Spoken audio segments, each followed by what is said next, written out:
tem ouvidos, ouça o que o Espírito diz às igrejas. Então, vou convidar você a abrir, sem mais demoras, Isaías capítulo 6. No decorrer da mensagem, nós vamos falar bastante sobre a relação desse texto com os nossos dias. Isaías capítulo 6, vamos ler nesse momento apenas o versículo 5. Isaías 6, versículo 5. Quando o profeta, ao ter uma visão do que seria o trono de Deus, na última quinta-feira explicamos sobre isso, não é? Uma teofania acontecendo. Por que Isaías está tão temeroso no seu chamamento de profeta? Aqui no versículo 5, então eu disse: ai de mim, estou perdido, porque sou um homem de lábios impuros e habito no meio de um povo de lábios impuros. E os meus olhos viram o Rei, o Senhor dos Exércitos. Vamos orar ao Senhor. Pai, nós te louvamos, te agradecemos por estarmos na tua casa nesta noite. Obrigado por esta oportunidade. É tão bom podermos chegar a este lugar, rever irmãos, manter esta comunhão, mas acima de tudo, Pai, é muito melhor ouvir a tua voz. Fala conosco, nos alimenta, Senhor, perdoa as nossas distrações. Se estamos preocupados demais quanto ao dia de amanhã, aquieta o nosso coração, nos traz paz, nos ajuda numa caminhada segura. Em nome de Jesus nós oramos. Amém e amém. Então a gente começa a ler aqui um texto em que Isaías diz: ai de mim.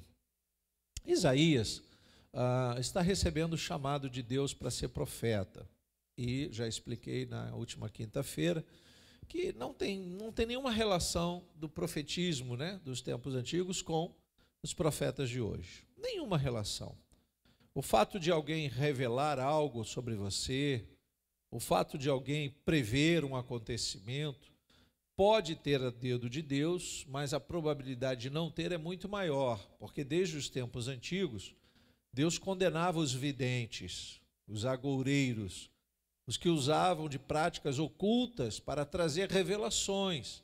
Muitas se concretizavam e outras era apenas uma ansiedade de saber o futuro. Nós conhecemos lá o profeta Balaão, que é considerado um profeta, e ele é pago, ou tentam subornar ele, para amaldiçoar Israel. E aí tem toda aquela questão da mula que fala com ele, adverte ele. Ali nós começamos a entender que a visão do profeta começa a ficar distorcida. O profeta dos tempos antigos começou ali a entender algo que valia a pena seguir, que não era somente a voz de Deus. Os profetas mais ilustres da Bíblia, Elias, Eliseu, os profetas que são considerados homens que pagaram preço, você não vê nenhuma atrocidade, nenhum relacionamento estranho com eles com relação a Deus. Mas muitos profetas são citados como profetas do engano. Profetas que vão dizer para Israel: não, vamos avançar que a gente vai derrubar o inimigo. Aí o inimigo prevalece. Era um profeta falso. Profetas se fazendo profetas a favor dos deuses estranhos. Profetas de Baal, por exemplo. Profetas que estão se colocando à disposição para ganhar vantagem. Aí eu começo a pensar na questão dos profetas dos últimos dias. Porque o verdadeiro profeta, ele não precisa se auto-intitular. Ele é profeta quando ele fala algo, ele fala algo da parte de Deus e acontece, ou a advertência é clara, ou mesmo haja uma revelação.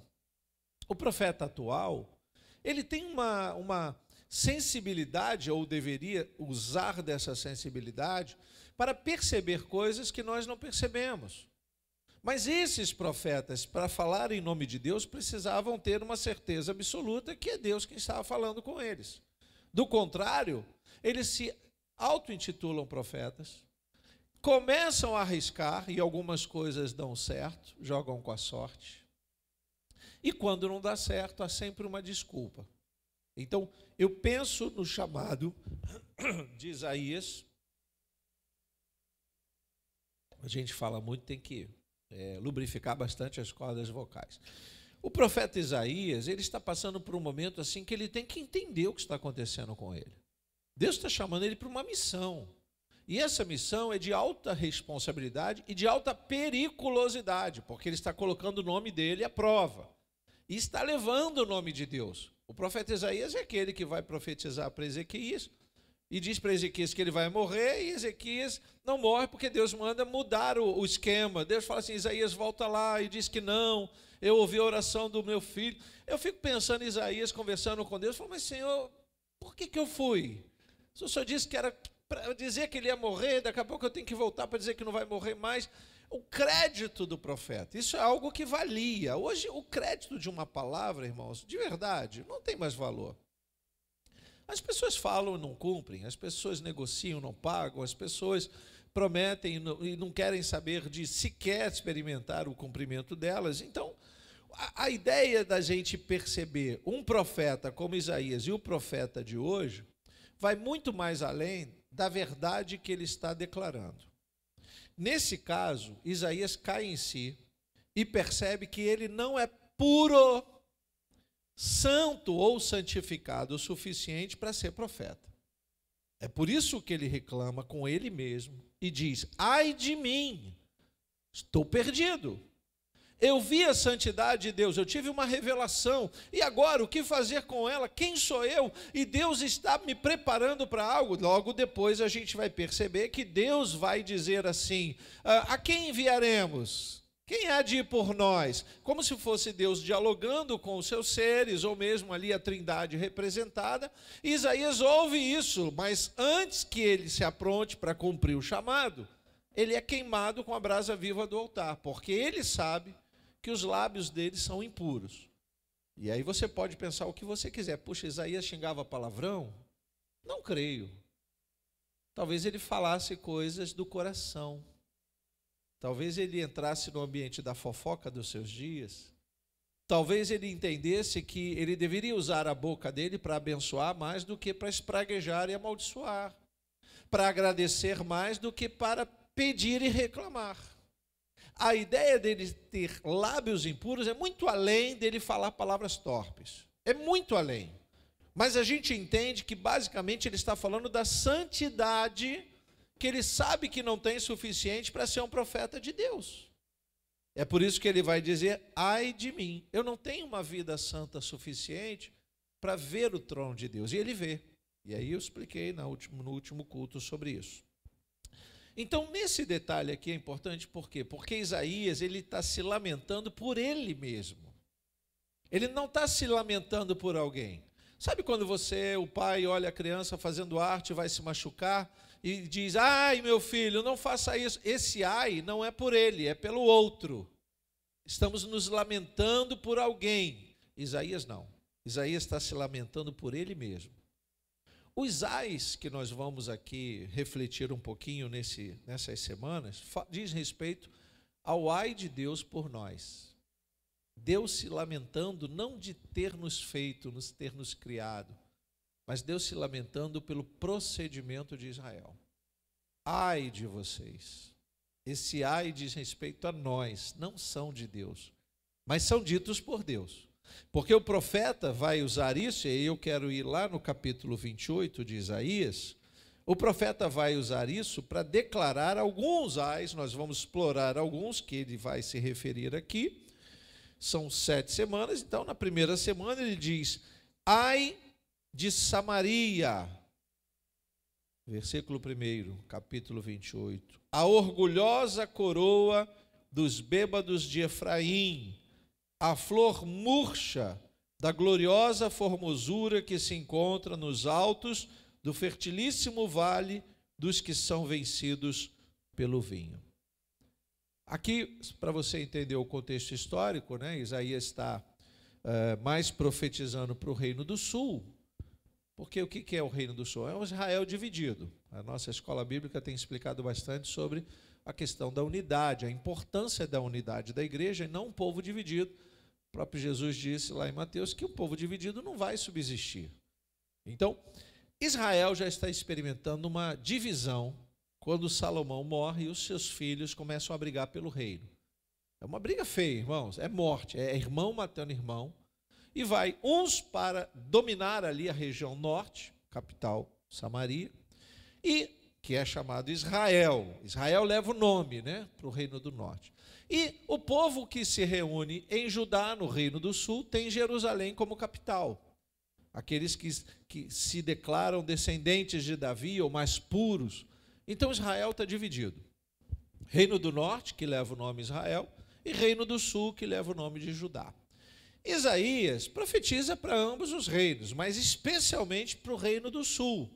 Só que aqui ele está fazendo uma alusão a esse reino do norte, por isso ele começa dizendo, ai de Samaria, aquele povo que está lá andando como bêbados. Ele está proferindo um pesar sobre esse povo, que também é chamado de Efraim, que gostam demasiadamente do vinho, e a gente vai aqui falar da realidade, era vinho mesmo, né? Uvas pisadas que, através do mosto, deixava o povo bêbado. Mas por que ele cita o vinho? Porque era a bebida que alegrava as festas. Então dá essa ideia de que esse Israel aqui, o reino do norte, gosta de uma festa. Aí eu me lembro do povo atual, que quando fala vamos ter festa na igreja, o povo, uau! Não tem vinho, mas tem festa, tem comes e bebes, tem atração. Tem cantor, pastor? Qual cantor que o senhor vai trazer? Aí o povo ama. Quando o pastor diz assim, vamos ouvir os ais de Deus, o povo não quer saber. Se fosse um ai de Deus, tema da festa, acho que o povo viria, né? A gente conseguia reunir nas festas de rua muito mais gente do que a gente reúne dentro da igreja. Vem gente de todo lugar para festejar, para comer uma coisinha e tal. Mas isso é comum. Israel vive esse ambiente de gostar da festa. Aqui, esse povo que está sendo chamado de Efraim, eles gostam da leveza do vinho, porque eles estão em lugares muito férteis, em que as vinícolas, né, estão produzindo muitas uvas. E eles vão usar isso a favor deles. Ora, se eu planto uva e uva pode dar vinho, eu vou ter o melhor vinho. Se você tem uma relação com a turma do sul, o povo que mora lá no sul, né, Rio Grande do Sul, tem muitas vinícolas, o povo gosta de beber vinho. Bebe vinho no almoço, bebe vinho no jantar, e tem lá estudo sobre vinho, e tem profissão sobre vinho. Quando você vai mais para o Nordeste, o clima é diferente, já é diferente. O povo lá gosta mais de algo que vem da cana de açúcar, né? Uma cachaçinha.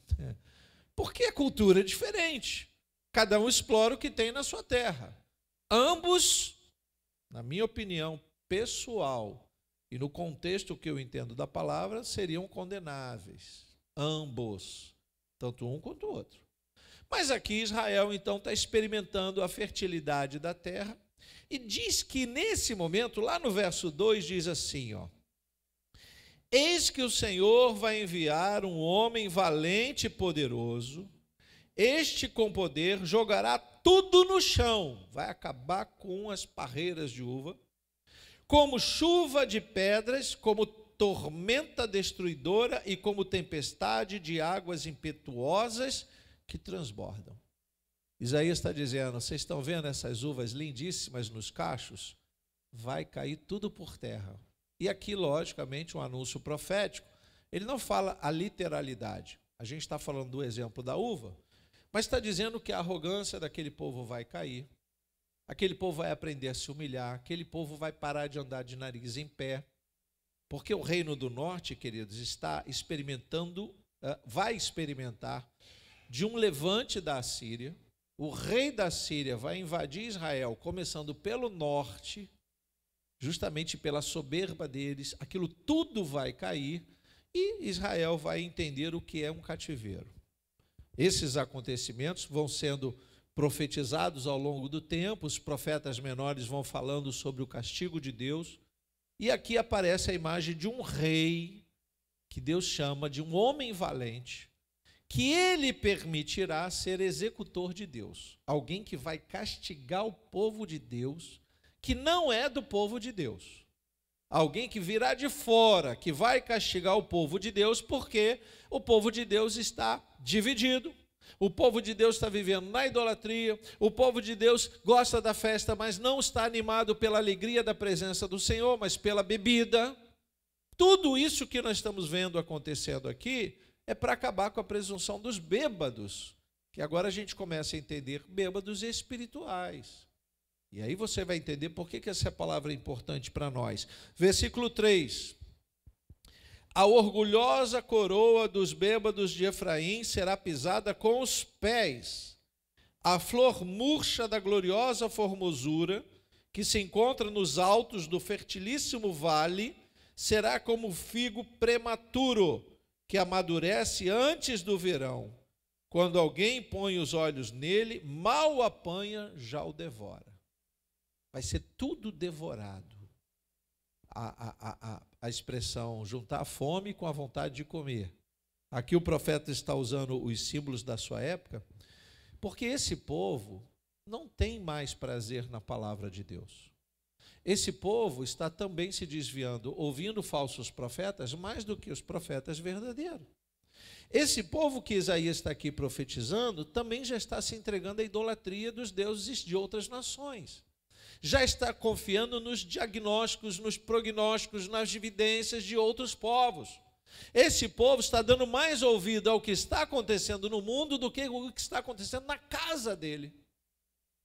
Esse povo não está mais ensinando os seus filhos a seguirem os caminhos do Senhor.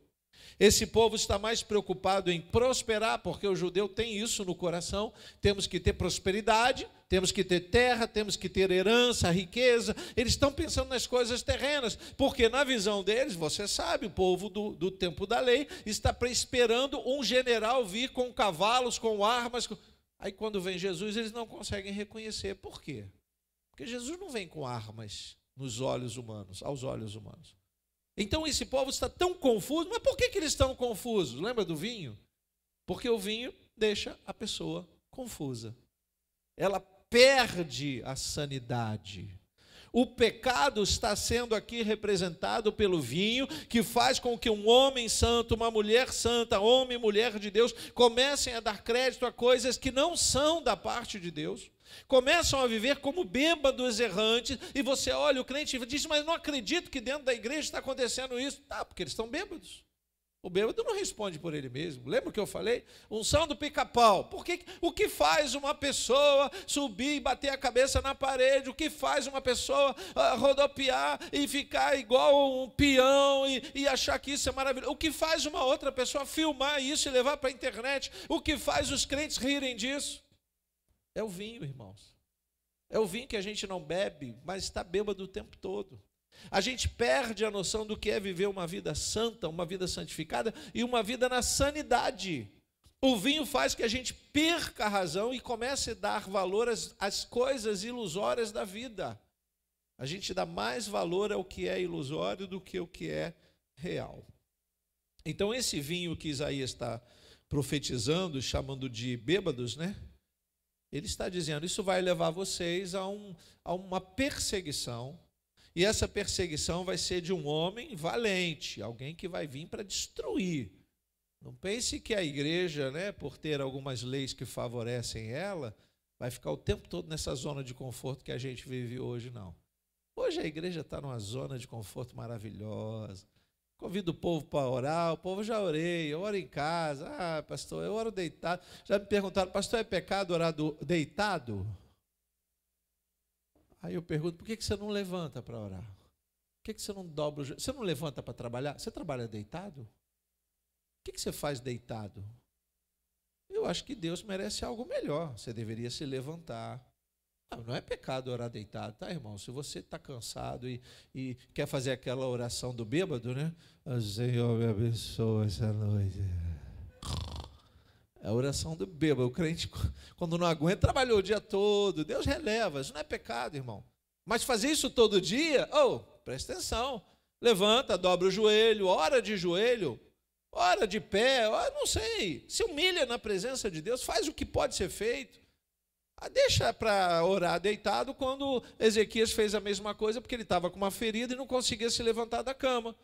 Isaías leva a palavra dizendo que ele vai morrer, ele vira o rosto para a parede, então ele não consegue nem se levantar para orar. É nessas ocasiões que a gente ora deitado. Fora isso, a gente tem que se levantar, irmãos. Porque a advertência de Isaías, e nós vamos falar bastante sobre isso nas outras mensagens, veja o que acontece aqui no versículo 7. Vou pular aqui para o versículo 7. Mas há outros que cambaleiam por causa do vinho, ó, e não podem ficar em pé por causa da bebida forte. Aí tem 2 pontos aí, ó. Quem são esses? Os sacerdotes e os profetas. Não é só o povo que está bêbado. Aqui está a resposta. Cambaleiam por causa da bebida forte, são vencidos pelo vinho, não podem ficar em pé por causa da bebida forte, estão confusos quando recebem uma visão. Eles têm até sensibilidade para profetizar, mas quando eles recebem a visão, ficam confusos. Tropeçam quando proferem sentenças. Aí você vê por que alguém que um dia tinha visão de profeta, humilde, subia monte, sabe aquela visão que a gente tem do profeta subir no monte, jejuando, pagando preço, não come, e começa a profetizar, e Deus usar, e daqui a pouco ele já não é mais aquilo, ele tem que continuar sendo profeta. Então ele continua profetizando, mesmo que seja mentira, porque ele tem que sustentar aquela visão, aquele personagem que ele criou de profeta. Ele precisa sustentar isso. E o que tem deixado os sacerdotes de hoje? Olha as imagens aqui, os sacerdotes e os profetas de hoje bêbados. O dinheiro, a luxúria, os prazeres dessa vida fazem com que muitos profetas se pervertam. E eles querem tanto dinheiro que eles fazem qualquer coisa para obter o dinheiro. Eu não sei se eu estou falando algo estranho para vocês. Mas eu vi um homem que é conhecido como profeta ou sacerdote, dizendo, olha, Deus me deu uma revelação, você vai trazer aqui agora, você vai vir à igreja logo mais, qualquer igreja que você tiver, que tiver a minha foto lá, porque eles gostam de botar foto nas igrejas, né? Você vai trazer uma oferta pelo número da sua idade. Se você tem 50 anos, você vai trazer R$50. Então ele não espera receber menos que 18, 17, né? Que é a turma que ainda vai... Ele está esperando receber. Quem tem 80, separa R$80, porque a oferta de hoje tem que ser assim. Se você quer ser abençoado, você tem que ouvir a palavra do profeta. Tudo por dinheiro, irmãos. Teve um cidadão que foi à TV dizer que ele estava vendendo uma Bíblia que aqui no Brasil custava cerca de R$60, R$70 por R$911. Apoiado por um profeta brasileiro. Aí veio o profeta dos Estados Unidos para falar isso. Por quê? Porque nos Estados Unidos, quando você digita um número para pedir socorro, aqui é 190, né? E lá é 911. Então ele diz, você vai pedir socorro a Deus, dando uma oferta de R$911 e vai receber na sua casa uma Bíblia. Profetas bêbados. Homens que estão perderam a noção, estão embebedando-se da luxúria, do dinheiro, das coisas dessa vida. Está claro isso aqui, irmãos, pelo amor de Deus. Por que ainda há quem ouça esses profetas? Porque o povo também está bêbado. Os que não são profetas e sacerdotes estão bêbados pelas visões, amam as coisas engraçadas. A quantidade de coisas engraçadas que eu vejo... Em nome de Jesus, pare de mandar coisas engraçadas, porque eu não estou achando mais graça nisso. Não estou. Pastor, o senhor já viu aquilo? Não quero ver, irmão. Não quero. Pelo amor de Deus, eu estou perdendo tempo vendo essas coisas. Mas porque aquela irmãzinha que eu sigo, você segue ela? Só Jesus, hein? Se ela for para aquele lugar feio, você vai também, né? Porque estão seguindo. Sabe, essa visão distorcida de seguidores de fulano, isso está me deixando preocupado com a igreja atual. E quando eu falo da igreja, eu não estou falando só da gente, estou falando da igreja de Cristo. O que está acontecendo? A resposta está aqui, o povo está bêbado, consequência do vinho. Esse novo Israel que a gente diz ser, é mais abrangente, né, do que estar bêbado do suco da uva. Olha o versículo 8 e 9 que diz assim, ó. Porque todas as mesas estão cheias de vômito. Está aqui na palavra de Deus, ó. E não há lugar sem sujeira. Eles dizem a quem ele quer ensinar o conhecimento e a quem ele quer explicar a mensagem. A crianças desmamadas e aos que acabaram de ser afastados do seio materno. Eles estão falando coisas para enganar crianças. Mas os crentes não são crianças. São crianças no procedimento, na ideia da inocência, mas tem que ser espertos como a raposa. Como Jesus enviou os mensageiros, vocês têm que ficar ligados. Vocês vão simples como as pombas, mas vocês vão espertos porque há muita maldade no mundo. E o povo que está ouvindo estão como crianças desmamadas. Você fala para uma criança, vou ali e já volto, e mesmo que você não volte nunca mais, ela acredita. Você diz, vou te dar tal coisa de presente, e ela acredita, porque ela é uma criança. O povo de Deus não é mais criança. O povo de Deus deveria já ter amadurecido o suficiente para entender que a qualquer momento, escute isso, a qualquer momento, vamos fechar os olhos. A gente orou aqui pela irmãzinha lá de Belfor Roxo, e o sobrinho dela me mandou a mensagem, né? Ele estava trabalhando conosco na semana toda, e ele disse assim, pastor, ore por mim, ore pela minha família, minha tia morreu. Eu falei, puxa, irmão, ele perdeu a mãe dele, está tentando se recuperar da mãe dele, perdeu de Covid, ele está muito abalado, né? A pastora Liliane de Japeri, naquela ocasião, e ele ainda não se recuperou, ele está numa sofrência só. Agora perdeu a tia de câncer. Ele mandou uma mensagem com aquele emoji, né? Com aquela carinha de choro. Aí eu não resisti, tive que ligar e falei, meu amigo, você está chorando por quê? São duas pessoas que serviam a Deus e eu creio que nessa hora estão na presença do Senhor. Você deveria estar chorando porque você não está seguindo o conselho nem da sua mãe nem da sua tia. Está afastado de Deus. Você não está buscando a casa do Senhor. Teu pai é pastor, rapaz. Você deveria estar buscando a presença do Senhor. Enxergando o que você está enxergando mais do que eu, na sua própria carne, perda de pessoas que você ama, isso dói demais. Mas por que você não entende que elas estão agora num lugar seguro? Porque ele está bêbado. As coisas desse mundo estão embebedando os nossos jovens. As coisas desse mundo estão arrebanhando os nossos jovens para as coisas passageiras. Não dá para pensar mais em eternidade. Ah, pastor, pensar em eternidade com tanta coisa para eu viver nesse mundo. Ok, querido. O homem mais sábio que diz a Bíblia chegou ao final da sua vida dizendo que isso tudo é vaidade. Versículo 10, lê comigo aí. Porque nos fala como a crianças, repetindo palavras e frases, uma palavra, depois mais outra, e um pouco aqui, um pouco ali. O que ele está falando? As vãs repetições, né? De tanto se falar uma mentira, acaba se transformando numa verdade. De tanto fazer o povo acreditar que é importante ser próspero, é importante, mas não é prioridade, irmão, me perdoe. Todos nós gostamos e queremos uma vida farta, confortável, o trabalho é digno, o salário é maravilhoso, é tão bom comprar as coisas boas, mas tudo isso tem que ter uma razão, fruto de uma vida em fidelidade a Deus, gratidão a Deus, isso é maravilhoso.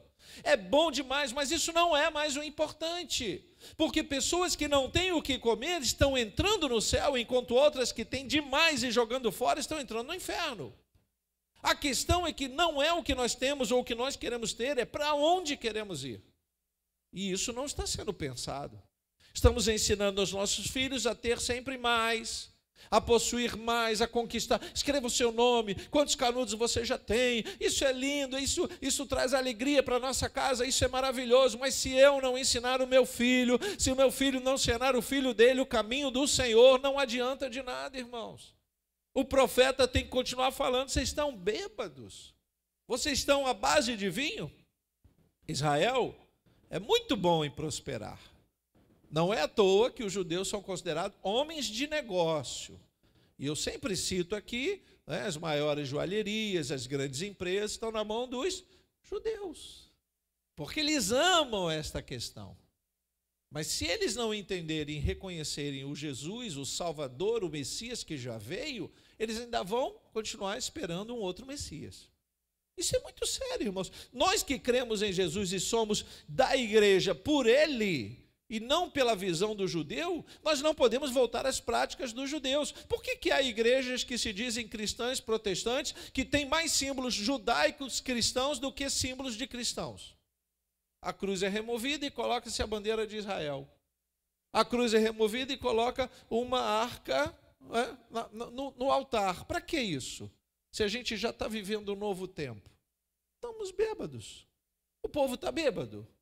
O sacerdote piorou. Quase nenhuma obediência. Vamos continuar aí, versículo 11. Pois bem, por meio de lábios zombeteiros, e aí eu vou abrir aqui um parênteses, você sabe o que é um lábio zombeteiro? É um lábio que se entrega à zombaria. Tudo é engraçado nas coisas de Deus. Tem gente se especializando em stand-up gospel. Tem gente se especializando nisso. Não há nenhum pecado em você assistir uma peça, né, de um stand-up gospel. Aqueles que fazem comédia com as coisas de Deus. Eu não vejo nenhum pecado nisso. Eu não iria, tá? Eu não gastaria dinheiro com essas coisas. Mas se você vai, não se sinta em pecado, não. O problema é que isso está saindo dos teatros, está entrando no altar. E as pessoas engraçadas têm mais ibope do que as pessoas sérias. Isso é fato. Pastor, quando é que o senhor vai trazer aquele pastor engraçadinho aqui na igreja? Deixa que eu conto a piada para você, irmão. Deixa que eu conto. Porque o que ele cobra para contar piada, eu conto piada de graça, o tempo todo. E você ainda dá crédito a essas coisas? Pelo amor de Deus, isso foi uma abertura, irmãos. Quando isso começou, lá atrás, alguns anos, eu disse, isso não vai dar certo. As pessoas vão seguir esse modo engraçado de pregar o evangelho. Mas ele fala coisas maravilhosas. Mas você está tentando justificar o fim, os meios pelo fim? Você está tentando dizer que todo aquele modo engraçado de transferir a mensagem... Eu vou explicar uma coisa interessante aqui para vocês, que eu já aprendi faz muitos anos. Certa vez, numa cidade, alguns palhaços estavam promovendo um grande circo. E eles estavam preparando a lona, e eles estavam num lugar um pouco próximo da cidade, mas ainda num lugar descampado. E eles estavam colocando lá o chapéu, a roupa engraçada, fazendo maquiagem, e de repente um dos palhaços viu que o mato estava pegando fogo. Eles ficaram preocupados, o fogo invadiu a tenda, derrubou o circo, queimou o circo, o fogo ia invadir a cidade. Eles foram para a estrada, gritaram, imagina, 2 palhaços gritando, ei gente, a cidade está pegando fogo. Alguém vai dar crédito a palhaço? Acharam que era uma palhaçada. E a cidade foi destruída. O problema não está na mensagem. O problema está no modo que foi transmitida a mensagem. A base de palhaçada. Talvez se eles tivessem tempo de tirar a roupa de palhaço, as pessoas dariam valor ao anúncio da mensagem que um incêndio estava a caminho. Mas como eles estavam vivendo uma vida engraçada, você está entendendo que nós precisamos valorizar mais as coisas de Deus como algo extremamente sério? Mesmo que a gente se descontraia, mesmo que a gente brinque, preste atenção, a coisa de Deus é muito séria, irmãos. No versículo 11, que a gente estava lendo, pois bem, por meio de lábios zombeteiros e de uma língua estranha, meu Deus, eu não vou nem fazer correlação aqui com a língua estranha, não, porque eu creio na língua de Deus, na língua dos anjos, eu creio nas línguas estranhas, na capacitação do Espírito, eu creio. Mas quando o ambiente não é sério, é zombaria. E está aqui, Pois bem, por meio de lábios zombeteiros de uma língua estranha, o Senhor falará a este povo. Então Deus vai usar? Vai. Ao qual ele disse, este é o descanso, deem descanso ao cansado, este é o refrigério, mas eles não quiseram ouvir. Então, mesmo que seja o meio tentando justificar o fim, o povo está bêbado. Ao invés de, pastor, então vamos mudar de didática, ao invés de usar palavras mais sérias, conta umas piadas de vez em quando, o povo vai gostar. Aí vai dizer, vamos lá naquela igreja do pastor engraçadinho, pastor Jabe é muito engraçado, vamos lá que a gente vai rir. Mesmo que eu faça isso, não adianta. Porque o problema não está na mensagem, está no modo que eu transmito. E o modo que eu transmito, se não for a verdade, é um modo mentiroso.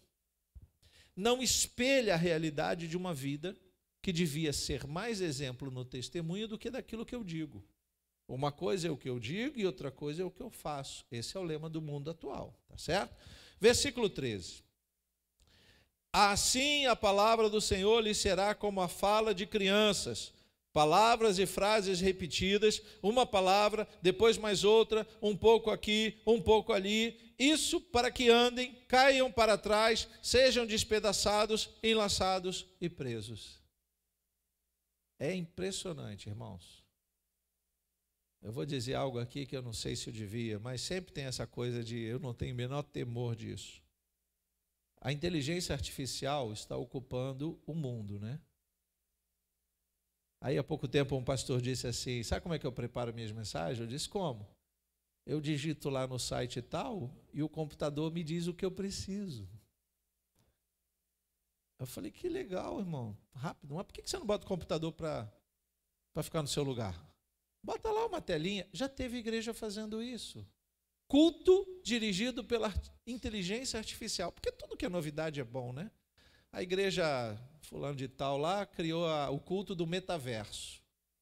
Tem um esquema que você coloca um óculos, entra numa realidade virtual, mesmo estando na igreja. Aí já teve gente encomendando óculos para levar para casa, porque o culto está acontecendo online e você está entrando numa outra realidade. O mundo virtual está invadindo a igreja. Não sou contra a tecnologia, mas espera aí, irmãos, calma aí. Você colocar um telão, fazer avatar, sabe o que é avatar? Seria a cópia. Aí coloca a foto no telão e quem está pregando? A inteligência artificial. E aí é fantástico, porque você pode colocar a voz que você quiser. Você pode colocar a minha voz, a voz do Jim Swaggart, a voz do Rex Humbert, você pode colocar a voz do Billy Graham, de quem você quiser. Pensa, uma mensagem, eu não sei se era da sua época, né? Pregada pelo Elvis Presley. Aquela voz impostada. Irmãos, a gente está se divertindo muito.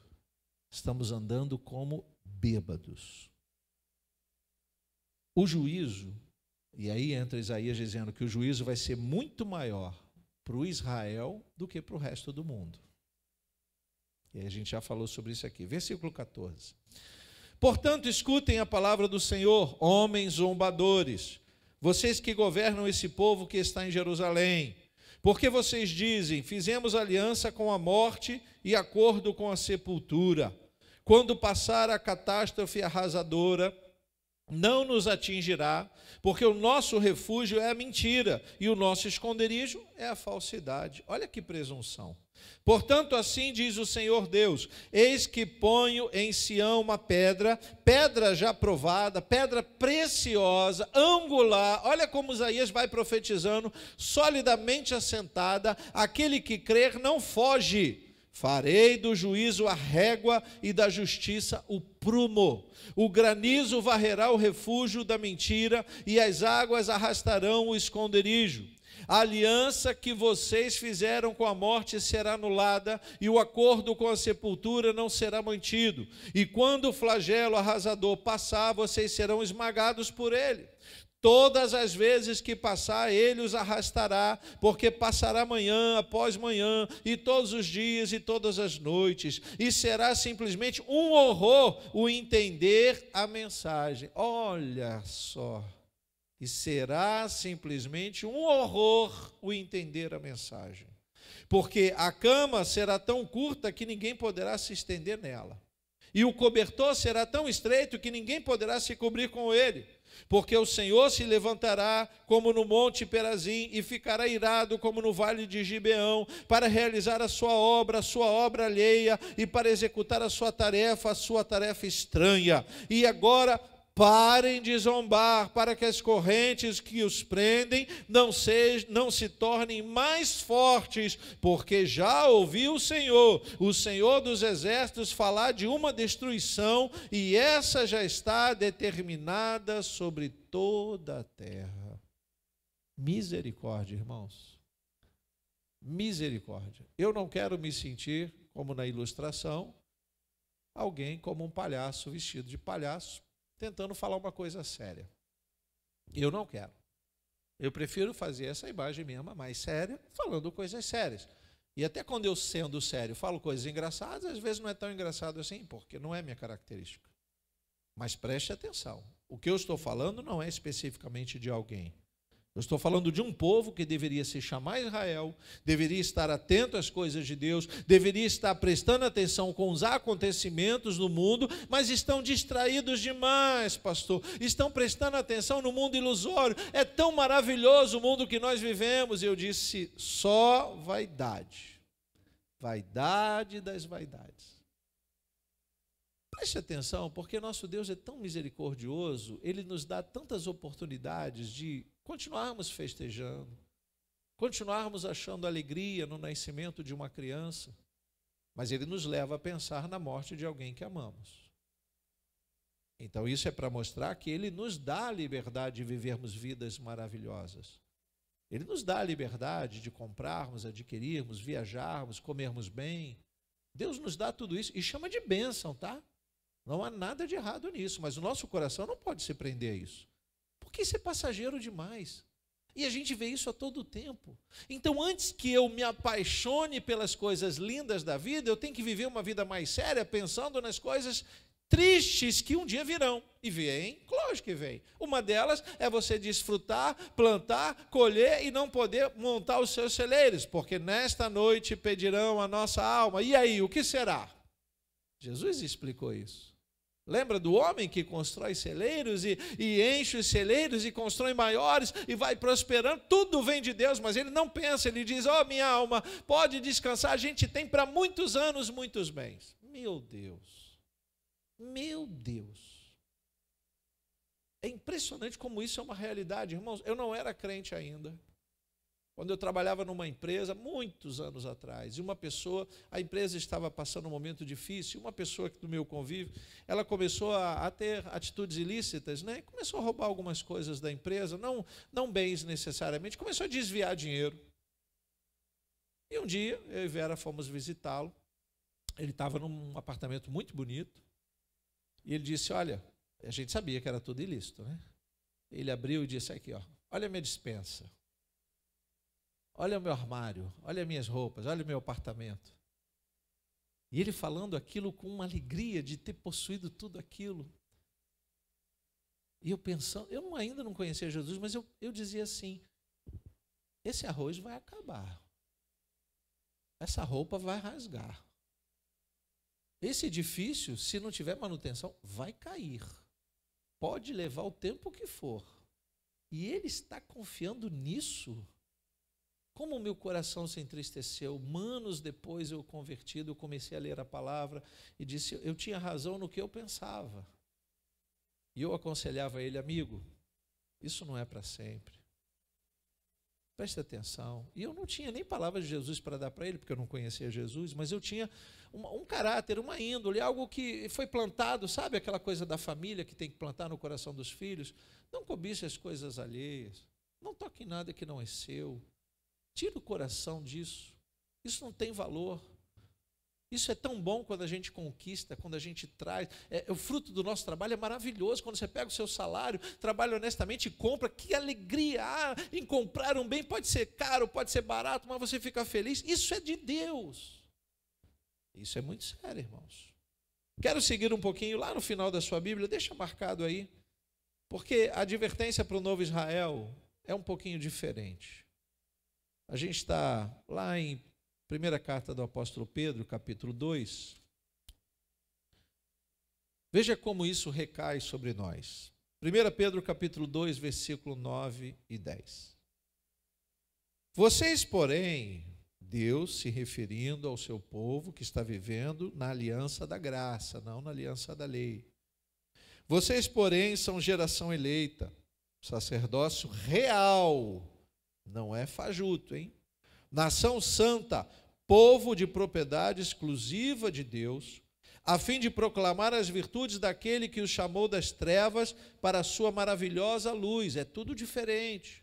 Antes, vocês nem eram povo. Falando de nós, que não nascemos nesse ambiente do judeu, que viemos de todas as nações, línguas, somos diferentes de muitas formas, nós agora somos chamados de povo. Então ele diz no versículo 10, antes vocês nem eram povo, mas agora são povo de Deus.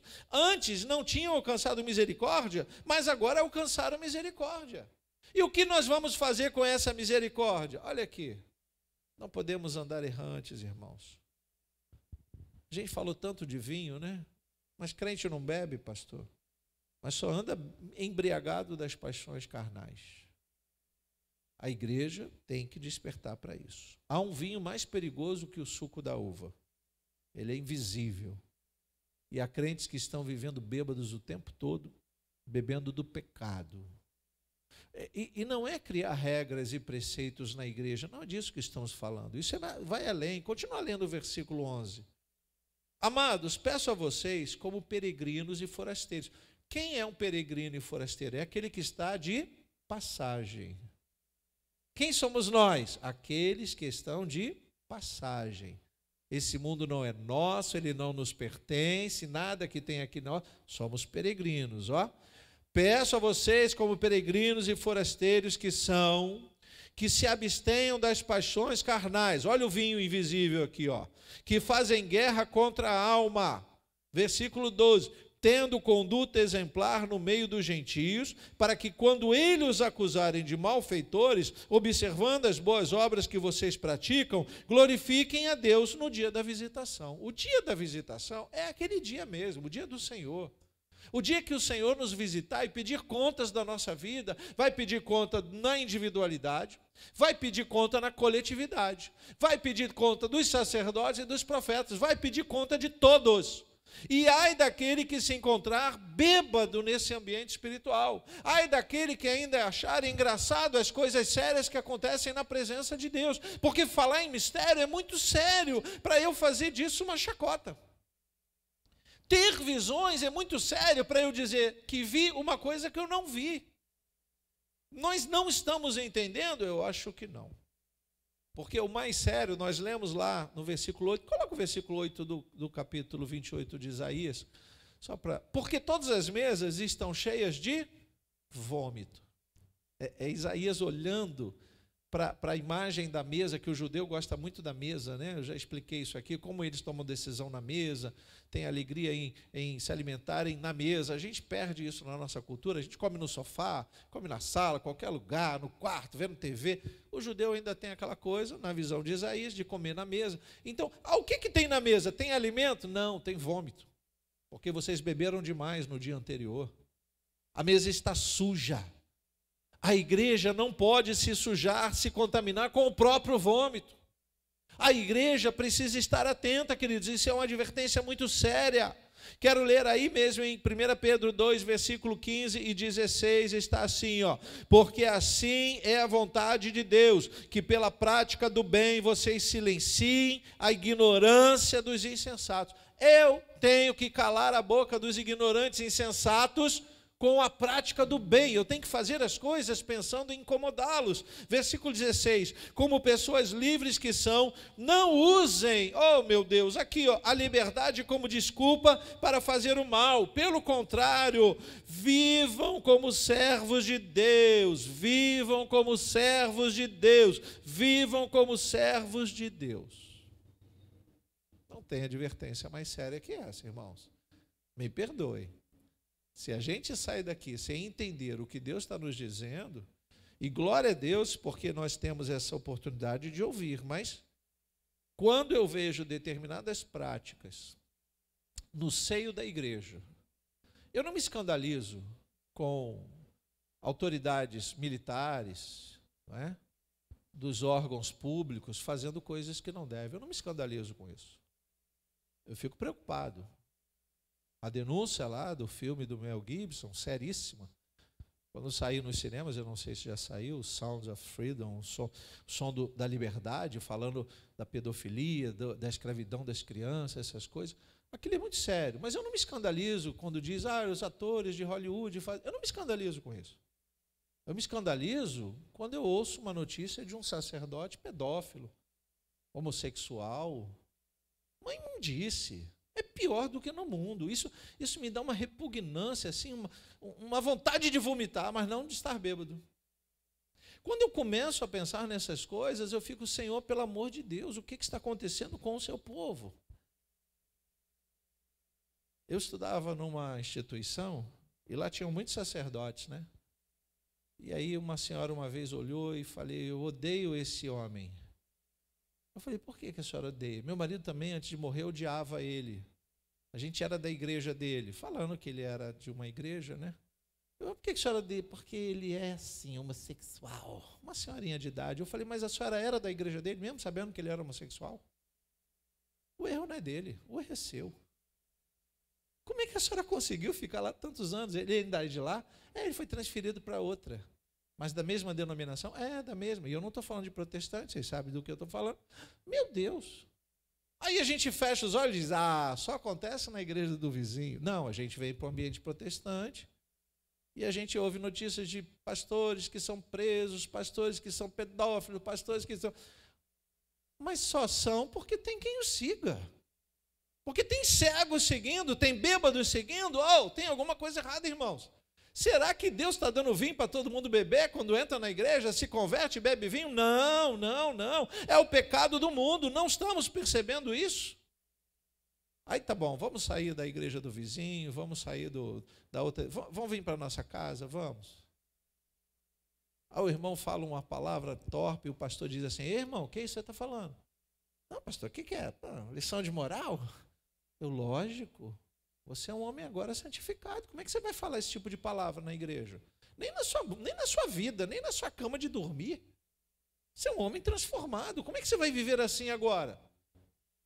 Mas é porque a minha família sempre foi assim. Esqueça o que acontecia na sua casa, na sua família. Você é uma nova criatura. Nova criatura tem que experimentar tudo de novo. Louvado seja Deus. Não dá para negociar com isso, irmão.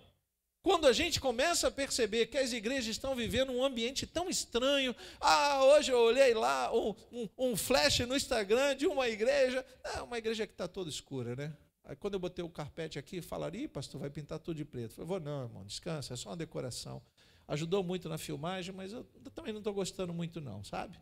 Acho que a gente vai fazer alguma coisa diferente lá na outra. Mas é prático, o carpete ajuda muito no som. Mas não, as igrejas estão ficando pretas.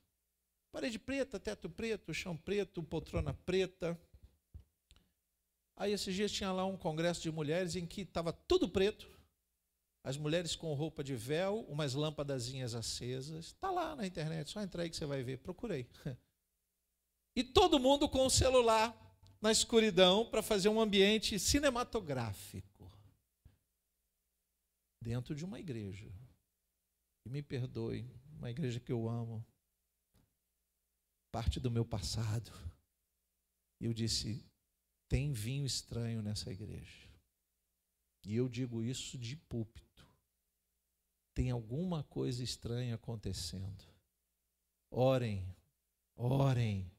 porque é o mesmo vinho que é servido lá fora. Nós é que decidimos se vamos bebê-lo ou não. Nós é que vamos decidir o que nós queremos para a nossa vida. E não dá para fazer isso sem fazer barulho, porque bêbado faz barulho, né? Você já viu um bêbado andando? Ele faz barulho. Ele fala alto, ele derruba as coisas. O mundo está vendo isso, irmãos. O mundo está vendo uma igreja bêbada. Ai dos bêbados errantes. Eu vou encerrar lendo lá em Isaías capítulo 28. A gente vai encerrar aqui. Deus acredita, investe e confia nos que não andam cambaleando. Isaías 28, versículos 5 e 6. Naquele dia, o Senhor dos Exércitos será a coroa de glória e o formoso diadema para, percebe aí, o restante do seu povo. Não para todos. Os remanescentes, os que fincaram estaca, os que não abriram mão de valores, o que sobrou. Eu não me importo em ser o que sobrou. Eu só quero estar na presença de Deus. Queira Deus que eu consiga, porque é uma luta diária. Não pense você só porque o pastor é pastor que ele vai para o céu, não, hein? Orem por mim para a gente se encontrar lá, na glória. Sabe onde é? Lá, quando eu falar lá, é na glória, tá? Não é em outro lugar, não. Orem por mim. Versículo 6. Ele, o Senhor, será o espírito de justiça para aqueles que se assentam para julgar e a força para os que rechaçam o ataque inimigo junto ao portão da cidade. É o que a gente está fazendo aqui hoje. É o que a gente está fazendo aqui. Eu estou dizendo não para o ataque do inimigo. Eu estou trazendo alertas à igreja, como fiz pela manhã, naquele maldito livro. Não é? Quando estamos trazendo isso, eu estou fazendo isso para alertar a igreja. Vamos dizer não. Vamos nos posicionar como crentes, sem extremismo. O pastor não vai mudar o modos e costume, as roupas. Não, esquece isso. Isso pode ser ruim, mas também é desagradável quando a gente começa a criar normas. Seja você mesmo, mas faça tudo pensando na sua santidade. Que sejamos os remanescentes do povo de Deus que não se envolveram com o vinho dos tempos atuais. Amém? Vamos nos colocar de pés, vamos orar. Senhor, que a tua misericórdia continue estendida sobre o teu povo, Senhor. Pai, nós te louvamos pela oportunidade que temos de ouvir a tua palavra. As tuas advertências são bálsamo para a nossa alma, Senhor. Nós amamos a tua palavra, nós queremos verdadeiramente ouvir a tua voz. No mundo em que muitas vozes falam bem alto, para que não ouçamos a tua voz, Senhor. Pai, em nome de Jesus, nós te pedimos, Senhor, fortalece o teu povo. Aqui estão os remanescentes, ó Deus, estão aqui na tua presença, os remanescentes do Senhor, preparados, ó Deus, para aquele dia final, buscando estarem preparados a cada dia. Desperta-nos com a tua palavra, com a tua verdade. A tua palavra é a verdade, Pai. Ela é lâmpada para os nossos pés e luz para o nosso caminho. Em nome de Jesus, que possamos, ó Deus, nos lembrar das obras do passado, que possamos nos redimir dos nossos atos falhos, dos pensamentos maus, das palavras torpes, das atitudes insanas. Limpa-nos, purifica-nos, santifica-nos. Em nome de Jesus nós oramos. Amém e amém.